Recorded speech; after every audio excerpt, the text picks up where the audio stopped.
The slap cracked across the cabin like thunder breaking glass. Gasps scattered through the aisle. A flight attendant, her hand still raised, leaned over the seat and snarled, "Get out of here!" The woman she struck didn't move. She didn't flinch. She sat anchored in her seat, blazer pressed smooth, eyes steady as stone. A faint red mark bloomed on her cheek, but her composure never wavered. Passengers froze mid-sip of champagne, forks hanging in midair. Some looked away, some stared. One lifted his phone high. The cabin wasn't silent anymore, it was charged, humming, ready to rupture. Beside the flight attendant, a uniformed security guard shifted forward, his jaw tight. His hand hovered near the woman's armrest, ready to drag her out like contraband. The air between them was knife-sharp. And yet, the black woman remained calm. Her hands rested lightly on her designer bag, knuckles uncurled, breathing even. To anyone who didn't know better, she looked like just another passenger out of place in first class. To anyone who did, well, that truth was about to detonate. From 2 rows back, a man whispered into his phone's camera, "This doesn't look right.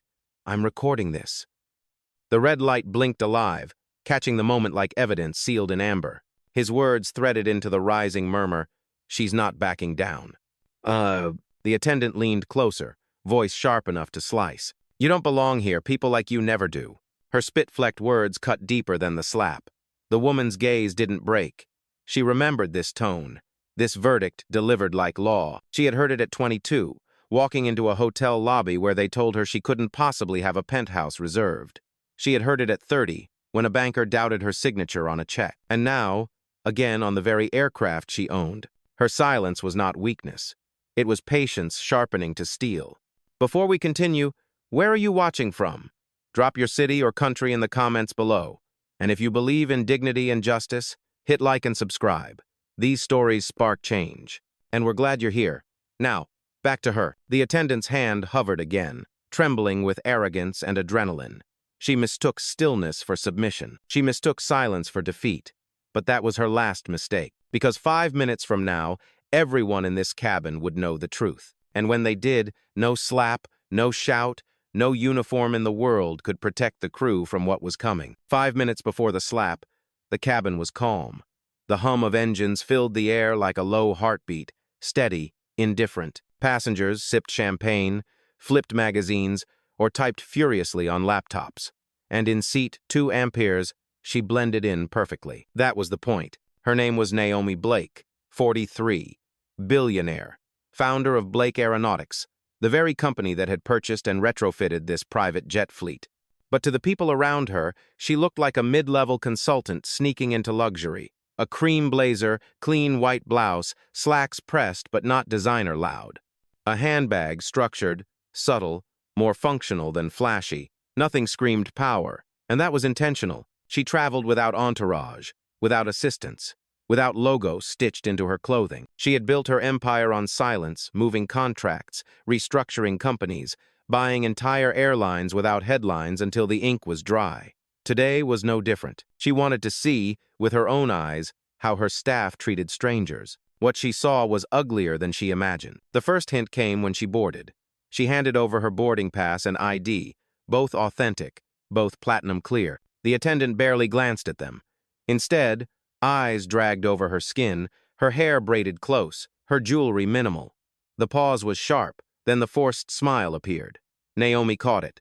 She always caught it. That smile that said, "You don't fit what I expect, but I'll let you slide for now." At her seat, the looks continued. A man across the aisle whispered to his wife, "Must be a mistake." Another muttered, "Policy will handle it." Naomi tucked her tablet into the seat pocket, ignoring them. Her silence wasn't surrender. It was a ledger, recording every insult until the balance came due. She had lived this before. At 25, applying for her first corporate loan, the banker looked past her business plan and said, "You don't look like someone who runs a company." At 30, she walked into a gala wearing the same understated style clean lines, no diamonds, and a server mistook her for staff. She smiled then too, but she never forgot. She turned slights into blueprints, doubt into fuel. And now she sat on leather stitched with her own initials, in an aircraft her signature had paid for, waiting to see if the past still repeated. It did. When the attendant stormed over, voice sharp enough to pierce glass, Naomi already knew what was coming. The questions weren't about safety or protocol. They were about presence. Why are you here? How dare you sit among them? The slap was just the exclamation point on a prejudice that had been building since she boarded. But Naomi didn't rise. She didn't shout. Her face remained still, her eyes calm, even as her cheeks stung. Every second of silence was a trap tightening around the crew. Because Naomi wasn't just a passenger on this flight. She was the owner of the sky they flew through. And in 5 minutes, when she chose to speak, the cabin would learn that truth the hard way. The sting of the slap hadn't faded when the escalation began. The flight attendant, Nicole, her name stitched in silver across the crisp uniform, folded her arms as if the blow were procedure. Her voice, cool and cutting, filled the cabin. Seat 2 Amperes was reassigned. Show me your real boarding pass or step into economy. Naomi Blake didn't move. Her boarding pass lay torn on the floor, ripped in two by Nicole's own hand. A man across the aisle smirked, whispering to his wife. Told you it didn't fit. And Nicole snapped her fingers toward the front of the cabin. Another attendant, Brian, young, smug, tie loosened like rebellion, strode over. He looked Naomi up and down the way someone inspects luggage. Yeah, she doesn't belong here, he said, loud enough for row 4 to hear. Happens all the time. Fake passes, forged cards. Ma'am, stand up before we call security. Passengers stirred. A woman in pearls frowned, clutching her champagne flute tighter. 2 college-age travelers pulled out their phones, whispering, Record this. It's insane. The air changed. No longer a cabin of quiet indulgence, it was a stage, and every glare, every whisper, every lens pointed toward Naomi. Nicole leaned closer, her perfume sharp, her tone sharper. People like you think money makes you invisible. Not here. Get up. Naomi's fingers rested lightly on the armrest, unshaken. Her eyes tracked the security guard approaching down the aisle, uniform stiff, hand already brushing the clasp of the cuffs at his belt. Brian chuckled. Look at her bag, barely designer, probably rented. You know the type. His words weren't meant for Naomi. They were bait for the crowd, an invitation to agree. And some did. A businessman muttered, Policy's policy. A teenager laughed nervously, but others shifted uncomfortably, watching the imbalance grow. From the rear of the cabin, a younger attendant, Mia, trainee wings pinned awkwardly to her vest, hesitated. Her eyes flicked from Naomi to Nicole. Her lips parted, but no words came. She swallowed hard, retreating into silence. For now, Nicole raised her voice again, slicing the air. Security, remove her. She's trespassing in first class. The guard stepped closer, boots heavy on the carpet. The aisle felt narrower, the cabin hotter. Naomi exhaled once, slow, measured. She had been here before, not this seat, not this sky, but this same judgment disguised as procedure. She didn't rise. She didn't plead. She let the storm gather, let every insult pile high, because the higher it built, the harder it would fall. And fall, it would. The aisle narrowed as the security guard loomed closer. Passengers leaned in, hungry for spectacle. A cuff clinked against his belt as if rehearsing the sound of capture. But Naomi Blake did not rise. She did not flinch. Her stillness was its own defiance. She sat with hands folded neatly, posture straight, gaze fixed, not on Nicole's sneer or Brian's smirk, but on the middle distance, steady, anchored, as if she were the calm eye of the storm. Nicole mistook it for fear. Brian mistook it for surrender. The passengers mistook it for weakness. But Naomi knew better. She always knew better. At 27, she had sat in a bank office, accused of forging her own signature. A man in a gray suit leaned across the desk, tapping the paper, insisting she confess. She hadn't. She sat silent then, too, and waited. Hours later, the bank called back with an apology, their error exposed. That silence became her weapon. She learned patience could be sharper than any protest. Now, on her own jet, she wielded it again. Nicole slammed her palm against the headrest. Did you hear me? Stand up before this gets ugly. Ugly? Naomi thought. It was already there. She breathed in slow, steady. Out, slower still. The cabin's murmur swelled around her phones, whispering on record, passengers debating in half voices. A woman hissed, Just get up, don't make it worse. A man countered, She paid like the rest of us. Let her stay. Naomi closed her eyes briefly. Not in retreat, in calculation. Every insult was being logged, every phrase another line on an invisible invoice, and she would collect. Soon. The security guard stepped in front of her now, shadow blocking the light. "Ma'am, I'll ask one last time. Move." Her cheek still burned from the slap. The torn boarding pass still lay crumpled at her feet, and yet her voice, when it finally came, was low and calm. Number. Not shouted, not desperate, just firm, grounded, absolute. The single syllable pressed into the air heavier than Nicole's shouts, heavier than Brian's laughter. Passengers stiffened. The trainee, Mia, blinked as if the word itself cracked something open inside her. Nicole scoffed. "Fine, stay silent. We'll handle it for you." But Naomi's silence wasn't absence. It was a mirror. With every second she stayed seated, the ugliness reflected sharper on Nicole, on Brian, on every witness who chose to look away. And that reflection was only beginning to spread. The cabin wasn't private anymore.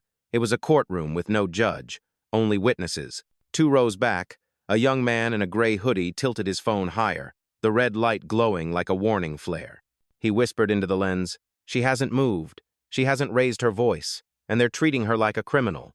His live stream counter ticked upward dozens, then hundreds, climbing fast. Across the aisle, a woman in pearls snapped shut her tablet and muttered, "This is disgraceful." Her voice carried farther than she intended. A man in a suit shot her a glare, then turned to Nicole. "Is this necessary? She's just sitting there." Nicole didn't falter. Her lips curved in a smile too tight to be kind. "Sir, this passenger is non-compliant. We have procedures." But procedures didn't explain the slap. Procedures didn't explain the torn boarding pass at Naomi's feet, and passengers knew it.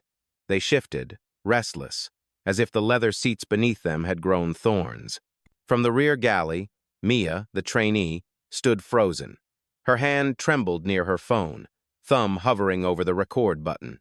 She glanced toward Naomi, then toward Nicole. Her lips parted again, silent words forming. She wanted to speak. She wanted to say, her name scanned green. I saw it. But fear pressed the words back down her throat. Still, silence didn't stop her fingers. She tapped the audio recorder, slipping the device into her pocket. The soft chime was almost swallowed by the noise, but Naomi caught it.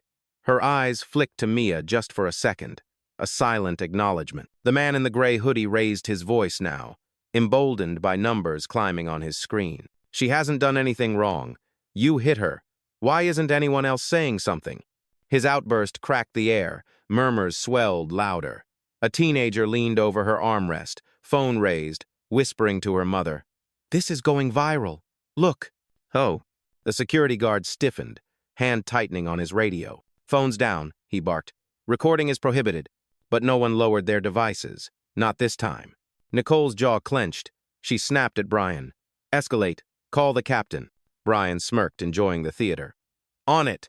He tapped his earpiece and muttered into the comms. The cabin felt like a stage with too many lights, every word amplified, every glance documented. Naomi hadn't spoken since her single number, yet the room was speaking for her now. The weight of her silence was shifting, spreading to strangers who didn't know her name, didn't know her story, but knew wrong when they saw it. A middle-aged father cradling a toddler finally stood. His voice, weary but clear. "Let her sit. This isn't policy. It's prejudice." The toddler squirmed in his arms, wide-eyed at the rising voices. The father rocked him gently, but his gaze didn't waver from Nicole. The tension thickened. What began as one woman's humiliation was becoming collective outrage. The witnesses weren't just watching anymore. They were choosing sides. And Naomi knew exactly how to let that choice grow. The cabin door to the galley hissed open, and with it came a new figure, Daniel Pierce, flight manager. Uniform pressed sharper than steel, stride clipped, expression carved from granite. Authority walked with him. Nicole straightened instantly, her sneer slipping into deference. Brian stepped aside like a soldier making way for a general. The security guard adjusted his stance, chest squared. Daniel stopped at Naomi's row, eyes narrowing. He didn't look at the torn boarding pass, didn't look at the phone's recording, didn't even glance at the red mark on her cheek. He looked only at her skin, her clothes, her silence, and he made his judgment. "Ma'am, first class is reserved for verified passengers. You are not one of them. Gather your belongings and move. Now. The words were crisp, rehearsed. A verdict, not a request. The young man in the hoodie muttered, "She's verified. I saw her pass." "Oh." Daniel's head snapped toward him, glare cutting like a blade. "You're interfering. Sit down before you're removed as well." The murmur in the cabin thickened, unsettled. Phones tilted higher. Naomi still hadn't moved. Her silence filled the space between every syllable, growing heavier by the second. Daniel leaned closer, voice pitched low but carrying across rows. "People like you always push boundaries, not on my flight, not today." Thing. The phrase "people like you" ricocheted around the cabin. A woman gasped.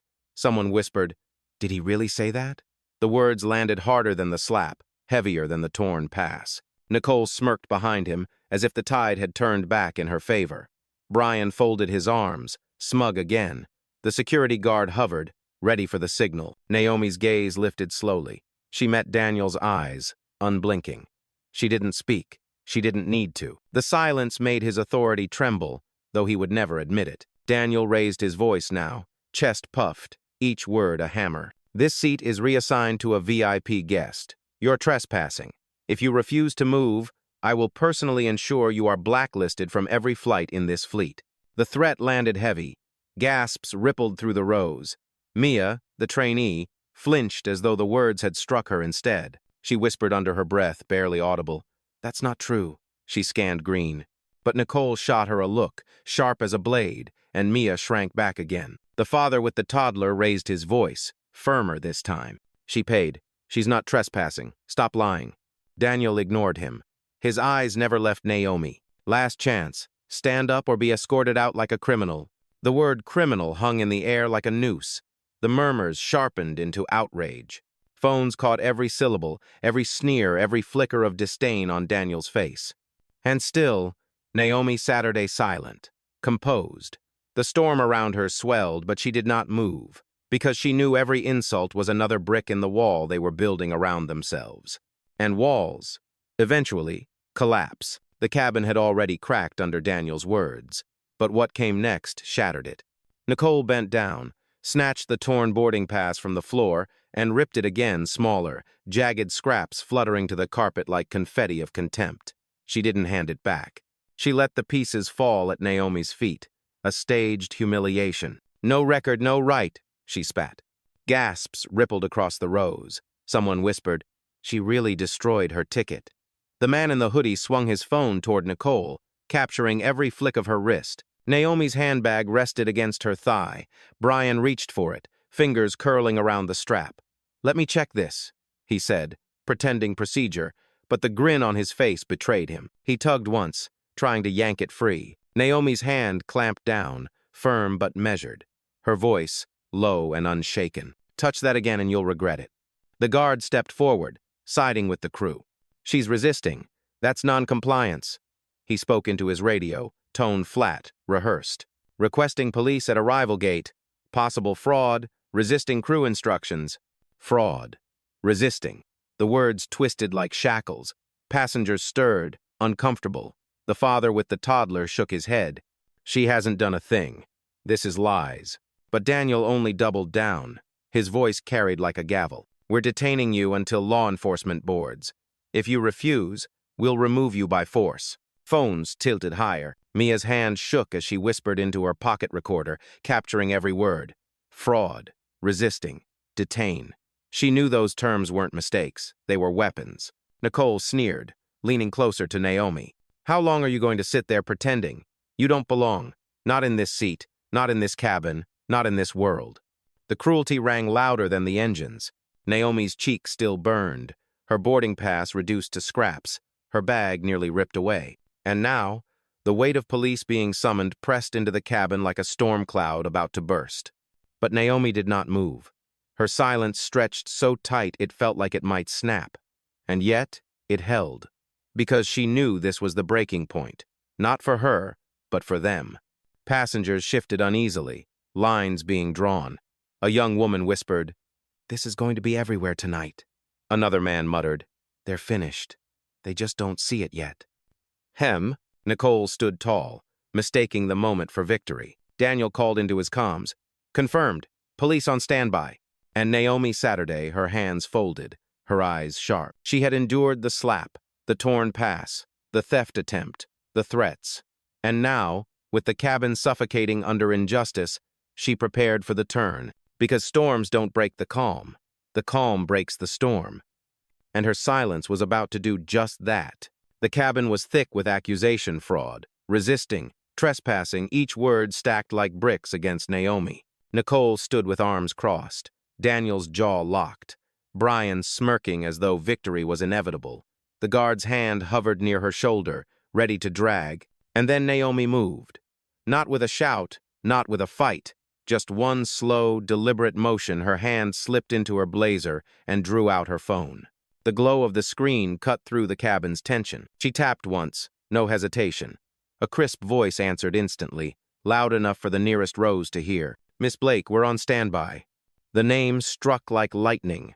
A few passengers blinked. Blake? As in Blake Aeronautics? The rumor flickered but hadn't yet caught fire. Naomi's tone was even, steady. "Activate internal protocol. Log every word spoken from the moment I boarded. Confirm video sync with cabin feeds." On the other end, her assistant's voice was sharp, efficient. "Confirmed. Systems online. Timestamp locked. Security feed mirrored to headquarters." The murmur among passengers swelled. Phones lifted higher. The man in the hoodie nearly shouted into his live stream. "She just activated something. She's not bluffing." Daniel tried to regain control, his voice hard. "You can call whoever you want. This doesn't change protocol here." Naomi's gaze slid to him, calm but cutting. "No, Mr. Pierce. It changes everything." Nicole scoffed, attempting bravado. "What, you think some assistant on the phone scares us?" But Naomi didn't answer her.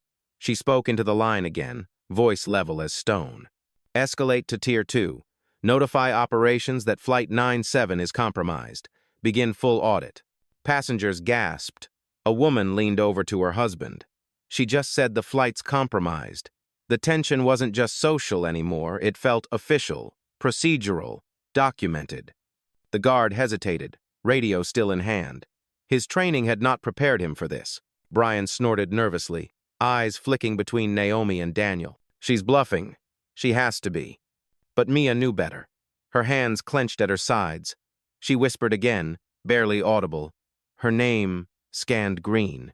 "She's real." Naomi sat straighter, voice resonant now. "Every insult, every false report, every unlawful act you've taken against me, it's logged. Not by me, by the system you work under." The words dropped like stones into water, sending ripples through the cabin. Nicole's smirk faltered. Daniel's posture stiffened, but his eyes betrayed a flicker of doubt. Naomi tapped her phone once more. "Confirm readiness for escalation Tier 3. "Ready?" her assistant replied. The silence that followed wasn't empty. It was electric. Passengers leaned forward, sensing the ground shifting under the crew's feet. The crew didn't realize it yet, but the trap Naomi had set with patience was beginning to spring. And for the first time since boarding, it wasn't Naomi who looked out of place. It was them. For a heartbeat, the cabin held its breath. Naomi sat with her phone still glowing in her hand, the assistant's voice crisp in everyone's ears. "Tier 3 ready," Daniel scoffed, trying to regain command. "Enough theatrics. You're wasting everyone's time. Hand over your ID before you embarrass yourself further." Naomi finally looked up at him, unblinking. Her voice slid through the tension like a blade through fabric. "Embarrassment isn't mine to carry tonight." She reached into her bag, not hurried, not desperate, but measured, deliberate. Every eye followed the motion. When her hand emerged, it wasn't with another card or pass. It was a leather folio embossed with silver initials, Nota Bene. She laid it on the tray table with the finality of a gavel. "Naomi Blake." Her tone was steady, resonant. "Founder and CEO of Blake Aeronautics. The company that owns this fleet. The jet you're standing in. The paycheck you rely on." Gasps detonated across the cabin. Phones tilted higher, shutters clicking like applause. The man in the hoodie nearly dropped his device. "Oh my God, she owns it. She literally owns the airline." Nicole's smirk dissolved, eyes darting to Daniel as though searching for cover. Brian's smugness cracked into confusion. Even the guard froze, his grip on the radio loosening as if the words had knocked it loose. Daniel's mouth opened, then closed. No sound came out. Naomi didn't raise her voice. She didn't need to. The weight of truth pressed heavier than any shout. You called me a fraud on the jet I own. You threatened to blacklist me from flights under my name. You tore my boarding pass, laid hands on my property, and summoned police against your employer. And her eyes swept across them all, Nicole trembling, Brian paling, Daniel stiff and silent. That was your last mistake. The passengers erupted not in chaos, but in a ripple of shocked murmurs. A woman whispered, "I knew it. I knew she wasn't bluffing." Another muttered, "They're finished." Mia, the trainee, finally stepped forward, her voice stronger than before. Her name scanned green, owner-level clearance. She was telling the truth the whole time. The cabin tilted, not physically, but emotionally. Authority shifted, power redrawn in real time. The witnesses weren't just watching anymore, they were testifying. Naomi closed the folio, sliding it back into her bag as calmly as she had revealed it. Then she leaned back in her seat, gaze unwavering. You mistook silence for submission. That's your last mistake. Phones caught it instantly. A phrase destined for captions, headlines, TikTok clips. And with that, the hierarchy inside the cabin inverted completely. Naomi was no longer the accused. She was the accuser. And the crew who had humiliated her were suddenly very, very small. The name hit like a detonation. Naomi Blake, CEO, owner. Every syllable still echoed through the cabin when the reactions began.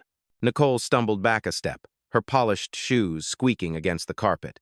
The confidence in her jawline drained, leaving only tremors. Her hand, the same hand that had slapped Naomi minutes earlier, twitched as if it had betrayed her.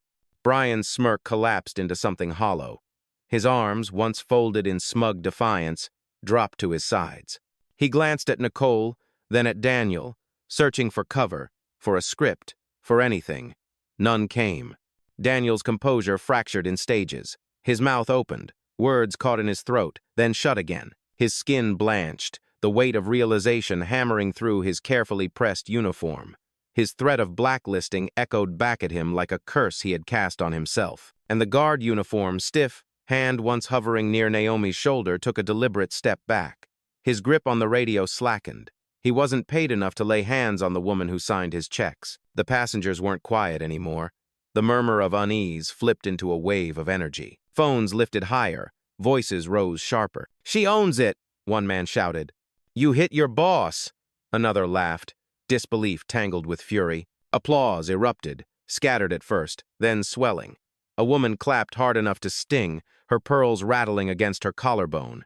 A teenager whistled. The father with the toddler shook his head and said loud enough for the cabin to hear, "All of you should be ashamed." Mia, the trainee, finally stepped forward, her voice no longer timid. I scanned her pass, owner-level clearance. They ignored it. They always ignore it. Her words cracked something larger than the cabin patterns unspoken, now named. Passengers gasped, then murmured louder, their outrage widening into solidarity. Nicole shook her head violently, whispering fast to Daniel, "She can't, she's bluffing." But Daniel didn't answer. His eyes darted toward Naomi, then away, then back again. Sweat beaded at his hairline. Naomi leaned back, unhurried, the calmest figure in the storm she no longer needed to contain. The balance had inverted. She wasn't cornered anymore, they were. Every witness, every phone, every word was evidence. And the crew knew it. The teenager in row 5 grinned into her live stream. "This is history. You're watching the downfall live." The ripples spread until the cabin was no longer hostile. It was hers. Applause rose again, louder, sustained. Strangers cheered for a justice they hadn't expected to see at 30,000 feet. Nicole covered her face. Brian stared at the floor. Daniel gripped the seat back for balance, as if the aircraft itself had tilted. And Naomi, her eyes swept the cabin, steady, commanding. She hadn't raised her voice once. She hadn't needed to. Their authority had collapsed, brick by brick, under the weight of their own arrogance. And now, with the truth revealed, justice waited only for her word. The applause still echoed when Naomi lifted her phone again. The glow of the screen lit her face like a spotlight, her posture calm but immovable. "Carla," she said evenly into the line, "proceed." The assistant's voice came sharp, clear, amplified by every recording device in the cabin. "Understood.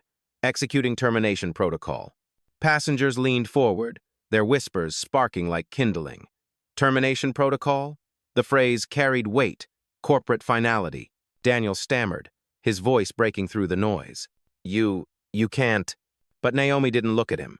She spoke directly into her phone, each word deliberate, each syllable a verdict. Effective immediately. Terminate Daniel Pierce, Nicole Harris, Brian Carter. Remove them from Blake Aeronautics employment. Freeze their credentials. Lock them out of Horizon system access. Document today's incident for legal audit. A pause. Then Carla's confirmation came like a gavel striking wood. Processed. Credentials revoked. Almost instantly, Daniel's ID badge clipped proudly to his chest flashed red. Nicole's device beeped, screen blanking out. Access denied. Brian's tablet buzzed, then locked him out with a cold error message. Gasps swept through the cabin. Phones tilted higher, capturing the moment their power evaporated in real time. The man in the hoodie nearly shouted into his live stream, "She just fired them. Mid-flight. Gone. Just like that." Nicole's face drained of color. She clawed at her device, panic rising. This isn't possible. Brian slumped into a seat, hands trembling, muttering under his breath. Daniel tried to stand tall, but his knees betrayed him, wobbling under the sudden collapse of authority. The guard, watching their badges blink red, stepped back another pace. He didn't need an explanation. His silence was survival. Naomi finally shifted, leaning forward, voice calm but cutting enough to slice the air. "You thought silence meant weakness. It meant patience. And now your time is finished." The passengers erupted not just applause this time, but cheers. The woman in pearls clapped until her rings rattled. The teenager whooped.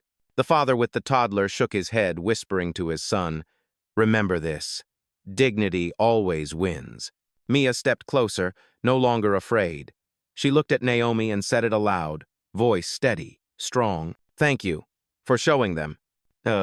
Naomi nodded once, acknowledging without breaking her calm. Daniel opened his mouth again, desperate. You can't just..." Naomi cut him off with a single sentence, final as stone. "I don't need permission to end what I own."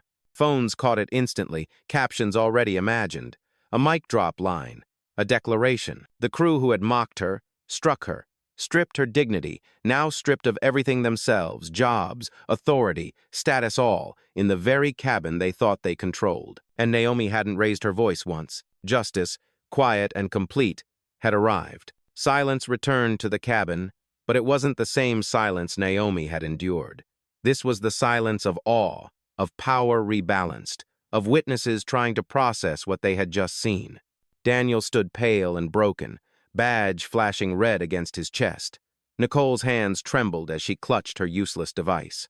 Brian sat collapsed in his seat, no smirk, no shield. The three of them, once towering, now looked smaller than the passengers they had tried to command. Naomi closed her phone with a soft click. The sound carried louder than Daniel's earlier shouts, louder than Nicole's insults. She set it on the tray table as if placing down the final piece in a game she had already won. Her eyes swept the cabin, steady, unhurried. She met the gaze of strangers, of witnesses who had raised their phones, who had chosen to stand, who had whispered the truth when lies pressed heavier. Each one of them, in some way, had carried the moment with her. Finally, she spoke. "I didn't shout. I didn't beg. I didn't need to, because justice doesn't require noise. It requires truth." The words floated in the cabin, heavier than steel, gentler than breath. She looked directly at Nicole, her voice calm, unwavering. "You struck me on my own jet. You called me a fraud in a system I built. And still, I stayed silent, not because I was powerless, because I was patient." Nicole lowered her head, unable to meet the gaze. Naomi turned to the passengers now, her voice carrying not as command but as conviction. "Every time we endure silence, it isn't weakness. It is proof we know who we are, even when the world forgets. And tonight, you all saw what silence can become." The applause began slowly, one pair of hands, then another until the cabin thundered with claps, cheers, and shouts. The teenager whistled. The woman in pearls stood to her feet. Even the father with the toddler raised his free hand to join. Phones caught it all, red lights blinking, streams exploding across the internet. But Naomi wasn't speaking for the recordings. She wasn't performing for the headlines. She was anchoring the truth in the people in that room. She leaned back in her seat, calm once more, eyes soft but resolute. I don't need a clip to prove what happened here. I am the result of every clip like it, and I always will be. The words landed like a final gavel. The applause surged again, louder, brighter, a wave of vindication crashing against injustice. The crew sat hollow, stripped of power. The passengers stood taller, voices unified in approval. And Naomi Blake, silent, steady, unbroken, remained exactly where she had begun, in seat 2 amperes, the rightful owner of the sky. Justice didn't shout.